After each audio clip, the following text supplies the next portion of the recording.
Good morning everyone, welcome to live life with Soumi. আশা করছি আপনারা সবাই খুব ভালো আছেন, সুস্থ আছেন। আর কালকের খুব ঝড় বৃষ্টি হয়েছে, তো আজকের জন্য সকাল থেকে ওয়েদার একদম ঠান্ডা ঠান্ডা। আর আজকে সকালে ব্রেকফাস্টের দায়িত্ব নিয়েছে আবি। ও টোস্ট করেছে, এখানে বাটার টোস্ট, তারপরে পোচ বানাচ্ছে আর চা করেছে। চায়ে এমনি চা পাতা চিনিটা আমি দিয়ে দিয়েছিলাম। ও অ্যাকচুয়ালি ওর ভীষণ ইন্টারেস্ট যে না আমাকে একটু করতে দাও, আমি একটু রান্না শিখবো। বললাম ঠিক আছে, বেসিকগুলো আগে শেখ, তারপরে বাকিটা দেখা যাবে।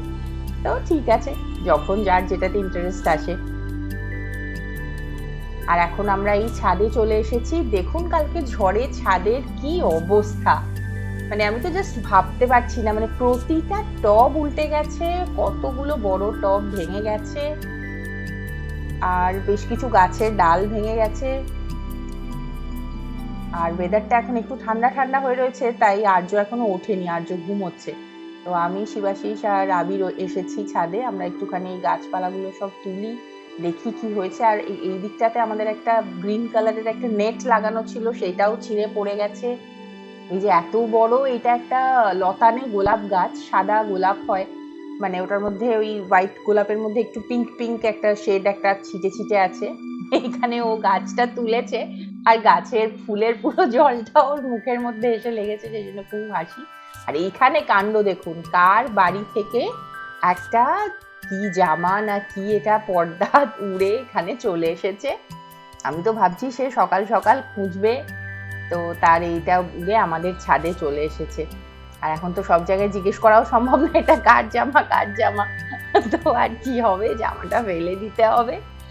কি কাণ্ড, মানে এত জোর ঝড় হবে কালকে, মানে ভাবতেও পারিনি।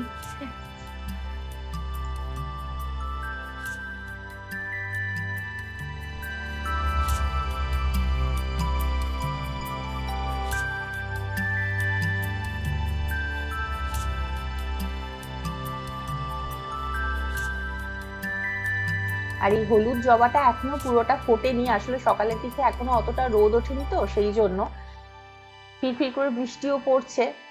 আর এখন আপনাদেরকে দেখাবো যে শিবাশিস কিছুদিন আগে একটা সজনে গাছের ডাল নিয়ে এসে বসিয়েছিল ছোট টবে, যে যদি ওটা থেকে ডালপালা কিছু বেরোয়। তো সত্যি ওটা থেকে পাতা গজিয়ে গেছে, এই যে এখন একদম কচি কচি রয়েছে পাতাগুলো।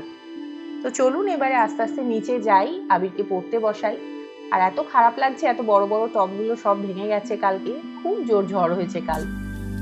তো ওকে পড়তে বসিয়ে দিয়ে আমি যাব একটু রান্নাঘরের দিকে।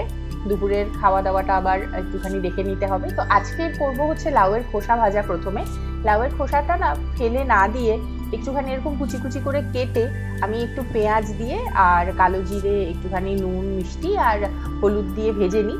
আপনারা শুকনো লঙ্কা ফোড়ন দিয়েও ভাজতে পারেন, খেতে ভীষণ ভালো হয়, গরম ভাতে খেতে না খুব ভালো লাগে। একটু নরম নরম করে ভেজে নিই আমি। আর তার সাথে একদম প্লেন অ্যান্ড সিম্পল, মানে আলু আর ভেন্ডি দিয়ে আজকের একটু ভেন্ডি আলু পোস্ত করব। আর আজকের একটা খুব ভালো আমি একটা আচার বানাবো, একটা আমড়ার আচার করব। আসলে আমার যে হাউস হেল্প আছে, তো সে আমাদের মানে ওদের বাড়ির পাশেই একটা আমড়া গাছ আছে। তো সেই আমড়া গাছের থেকে ও আমড়া পেড়ে নিয়ে আসে যখনই হয়, তো একদম কচি কচি আমড়া এনে দিয়েছে।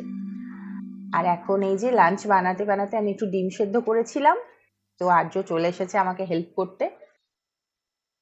ডিম ছাড়াতে ও খুব পছন্দ করে। আর এই যে এখানে আমরা আচারটা করে নিই, চলুন। কিছুই না, আমি সর্ষের তেলের মধ্যে একটু পাঁচফোড়ন, একটু শুকনো লঙ্কা আর তেজপাতা দিয়ে আমড়াগুলো ভালো করে এখানে নেড়ে নেবো। আর খুব কচি, তো একটু নুন দিয়ে নাড়াচাড়া করতে করতেই ওটা নরম হয়ে যাবে।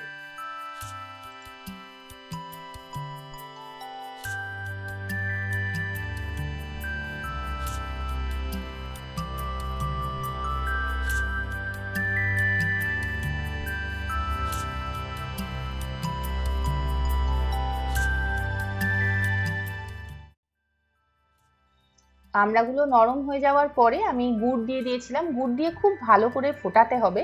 আচার জিনিসটা এমনই যে আপনি যতটা ফোটাবেন ওটা তত বেশি দিন ভালো থাকবে। তো খুব ভালো করে ফুটিয়ে এটাকে রেডি করে তারপরে আমি ওপর থেকে একটু ভাজা মশলা ছড়িয়ে দিলাম। এই ভাজা মশলাটা আমি বানিয়েই রাখি, বিভিন্ন ধরনের আচারে বা চাটনিতে দিলে না খুব ভালো লাগে। তো এখন হয়ে গেল আমরা আচার রেডি।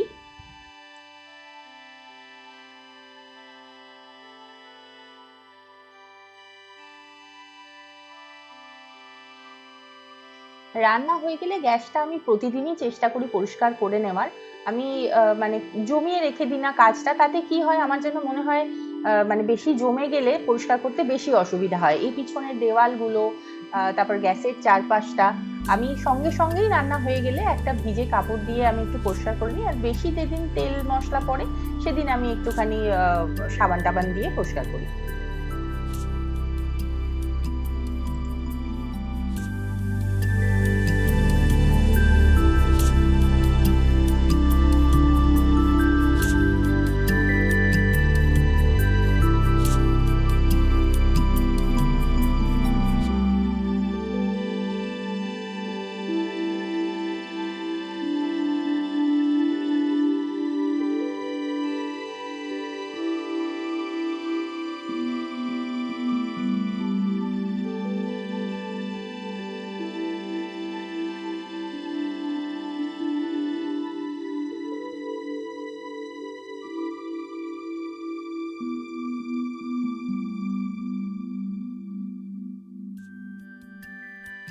দুপুরবেলায় সব কাজ টাজ সেরে খাওয়া দাওয়া করে আমরা একটু রেস্ট নিচ্ছিলাম।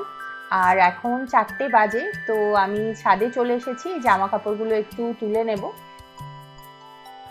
আর তারপরে আমি গিয়ে রাত্রিবেলায় একটু আলুর দম করব, তো সেই জন্য আলুর দমের প্রিপারেশনটা করে নিয়েছি, মানে আলু সেদ্ধ করে রেখে দিয়েছি।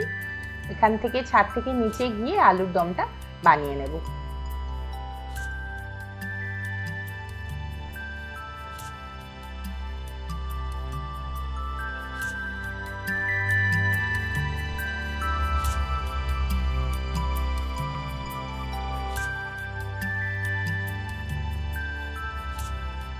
আলুর দম বানানোর জন্য আমি এখানে কড়াইয়ে তেল দিয়ে প্রথমে একটু পেঁয়াজ কুচি ভেজে নেব।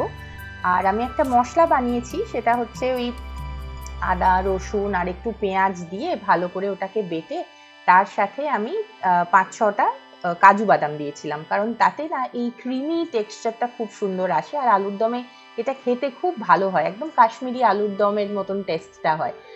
তো দিয়ে ওটার মধ্যে তারপরে রেগুলার যে গুঁড়ো মশলা, মানে ধরুন হলুদ, জিরে গুঁড়ো, ধনে গুঁড়ো আর একটু গরম মশলা গুঁড়ো দিয়ে ভালো করে নেড়ে চেড়ে এই নুন মিষ্টি স্বাদ মতন দিয়ে তারপরে এই মশলাটা ভালো করে কষে নিয়ে আমি সেদ্ধ আলুটা দেব, নিয়ে কষে টষে জল দিয়ে দেব।